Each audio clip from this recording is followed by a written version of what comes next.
Good morning to baristas. I want to briefly mention a theme which is of the utmost importance for this year, namely how we on the left side of the fence are not properly defining issues, nor ourselves, and are letting these be defined for us.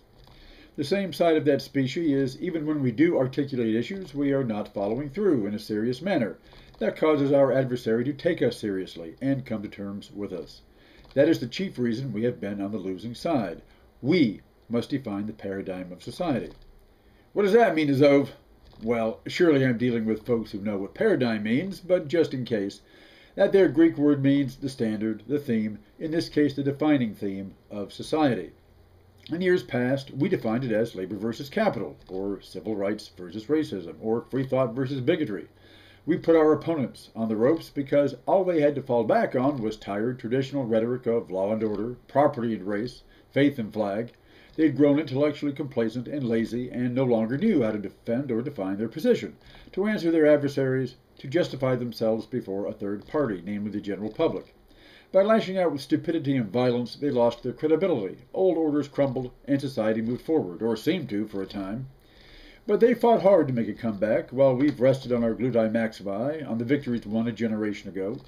Underneath, they've been busy at work on a paradigm shift, to redefine society, its fundamental problems, its goals, its essence in their favor. And they've been successful, not because they're right, but because they've put us in their former position, their box of seeming to have no new ideas and no energy, no organization to pursue them. One prime example is the anti-government rhetoric embraced by the right and its billionaire patrons.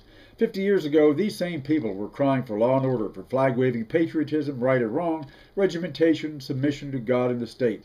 And while they still do, they know now how to sugarcoat it with a rhetoric of choice, of personal freedom from rules and regulations, representing themselves as sexy, bright, aggressive freedom fighters who are held back by jealous old school teachers, by insecure mediocrities afraid of freedom, who need to repress it with red tape like a kidnapped hostage.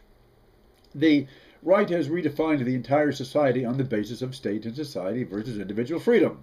Never mind that they have consistently, while in power, created police states at every level, local to national, with New York City creating a police-run city-state, with Patriot Acts and strip search laws endorsed by the Supreme Court.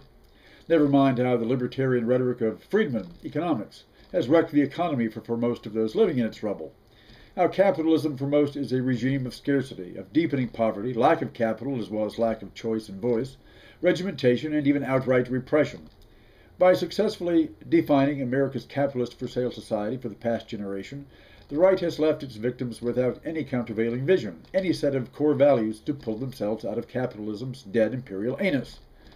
Having been told that community organizing, labor unions, and government assistance are socialist, which means a trap for the free individual, as morally unacceptable, the average citizen is forced to make do, to petition the very authorities, private and public, who dropped him in capitalism's bountiful shit pile and left him to die.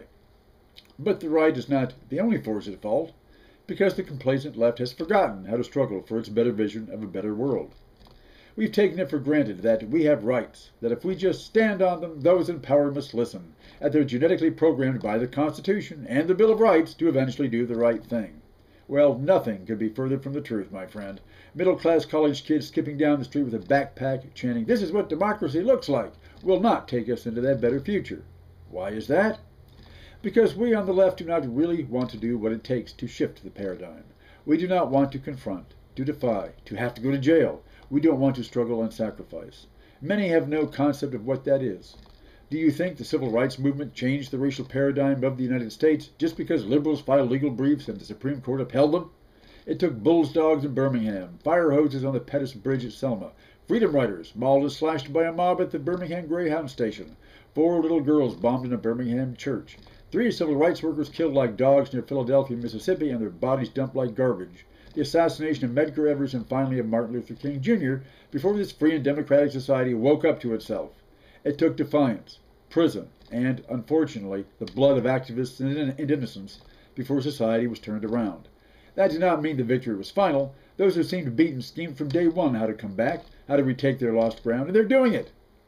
By buying justices, politicians, indoctrinating the general public, that challenging the rich and powerful is no longer valiant, no longer the essence of democracy, but immoral, unpatriotic, and somehow against the interests of the poor and the rightless themselves. The same with the labor movement. Most American workers today simply don't know that the health benefits, working hours, wage levels, unemployment insurance, and working conditions they enjoy are not the gifts of generous employers, but concessions made by don't give a rat's fuck billionaires forced by organized labor over generations, either directly by organizing and strike activism, or indirectly by electing and influencing progressive legislators and jurists. Too many workers free ride in the struggle and sacrifice of millions of their class forebears who have been allowed to sink into oblivion. We need to honor patriots like the steelworkers of Homestead, Pennsylvania, who rose like American freemen with their Second Amendment rifles in hand and defied the power of capital, its private armies, and even the bought and paid for state of Pennsylvania. Like the miners of Blair Mountain in Logan County, West Virginia, who led the largest civil uprising and armed insurrection since the American Civil War to fight for their right to unionize, to have a decent life for themselves and their families. That the coal companies have retaliated by developing technology that undermines the very earth we live on does not defeat their example, but should inspire us to take the Battle of Blair Mountain to new heights. Now, of course, we don't live in a society that is free and open as it advertises to you folks way out yonder over Radio Free Europe, though I trust you East Europeans and Cubans and Iranians aren't really the garlic-chomping dumbasses Washington takes you for. So I have to carefully note here that I am not advocating violence, that my viewers put their skulls into a cop's baton or take up weapons and man or woman barricades against the National Guard. What I am saying is that you won't be free by merely pleading your case, by mere protest, by trusting the good intentions of the system and its rulers, or the rule of law, or the Bill of Rights. These will have effect only if you make them, and you must not only stand ground, not only occupy, but defy. A movement like Occupy needs leaders and political prisoners, just like the anti-war movement of the 60s, even before short-term immediate goals are achieved. Not trying to piss on parades here, just telling you like it is. To make progress, there must be sacrifice. As nonviolent as Gandhi and King were, this did not stop their enemies from violence or claiming their lives as sacrifices. The unjust and the violent, the oppressor and the exploiter, will not respect you unless they fear you, and their reaction will be violent. You don't have to worry about initiating violence because underneath their rhetoric of free choice still rests the club and the bayonet, and now the taser.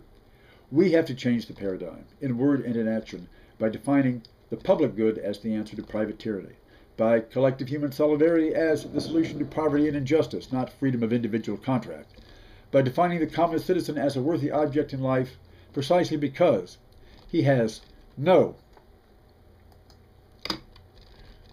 social status, no membership in a country club, does not make campaign contributions, knows no doctors or lawyers or judges socially. We,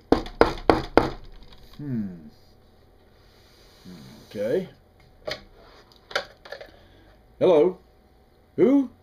John Brown? Thought you were bouldering in the grave. How's that? We want to remind our viewers what you said while awaiting the gallows. The sins of this guilty land will not be purged except by blood. Well, I hear you. And your blood led the pack, didn't it? Wouldn't it have been better to move humanity forward without sacrificing so much of it? Those who gain power through injustice will use injustice to keep it, and violating the human spirit is their supreme act of injustice. Wish I had a better answer than that.